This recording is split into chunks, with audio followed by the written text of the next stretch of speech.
Sportifs fans des jaunes, bonsoir et bienvenue à ce nouveau point des performances des joueurs béninois en club. Si vous venez de découvrir la chaîne, sachez que vous êtes sur Ball, la chaîne du foot. Ici, 98% de l'actualité est consacrée aux équipes nationales de football du Bénin. Si vous aimez les écuries et que vous souhaitez être informé de leurs moindres faits et gestes, c'est ici qu'il faut désormais être. Alors abonnez-vous si ce n'est pas encore fait. On commence ce point par une très bonne nouvelle et elle nous vient de Brest. Steve a retrouvé l'air de jeu après avoir été embêté par une talonnade depuis le début de la saison. Steve a foulé pour la première fois cette saison les pelouses en Ligue 1. Il est entré en jeu à la 110e minute lors du match perdu par son équipe Brest contre Ajaccio 1-0. L'attaquant béninois a remplacé Islam Slimani. Osco Danger, son compatriote Fede Koutondi, a joué tout le match.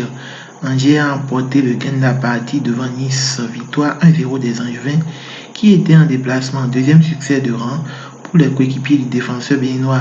À Clermont Foot, Jodel Dossou n'a pas joué. Il était cependant dans le groupe qui a perdu contre 3.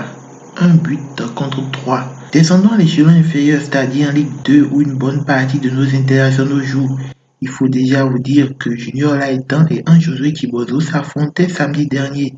C'est le transfuge de la Juventus Turin qui avait le sourire à la fin de ce match, gagné par Amiens 3-0. Tibozo est entré en jeu à la 111e minute.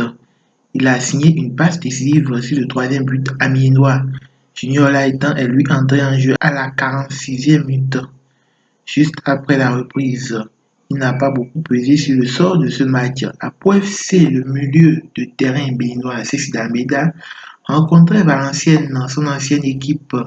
Des retrouvailles bien fêtées par Dalmeida puisque Pau a gagné, score final 1-0. Le milieu béninois était titulaire. Rendons-nous maintenant à Dijon FC. Mathieu Alinvi a joué un bout de match de son équipe lors de la défaite 2-1 des Dijonnais à Bordeaux. Il est entré en jeu à la 81e minute. Saturnin Lagoué, lui, n'a pas quitté le banc où il est abonné depuis le début de la saison. Quittons la France pour l'Allemagne. Centre Hussein de Sébio Soukou a été défait 2-3 par Hanovre vendredi dernier. Le Béninois est entré en cours de jeu. En Suisse, le FC Zurich de Tosina Egmont n'est pas toujours sorti de sa spirale négative après avoir concédé une deuxième défaite de rang. En Europa League face à Bodo Glimt 2-1, le champion de Suisse s'est encore fait battre en Coupe de Suisse par Lausanne Sport 3-2.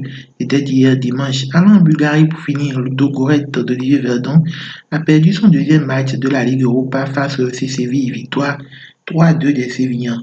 Le défenseur béninois était comme toujours titulaire.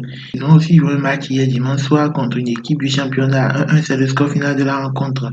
Alors amis sportifs, merci de m'avoir suivi. On se retrouve lundi prochain pour un autre point des performances de nos écuries en club.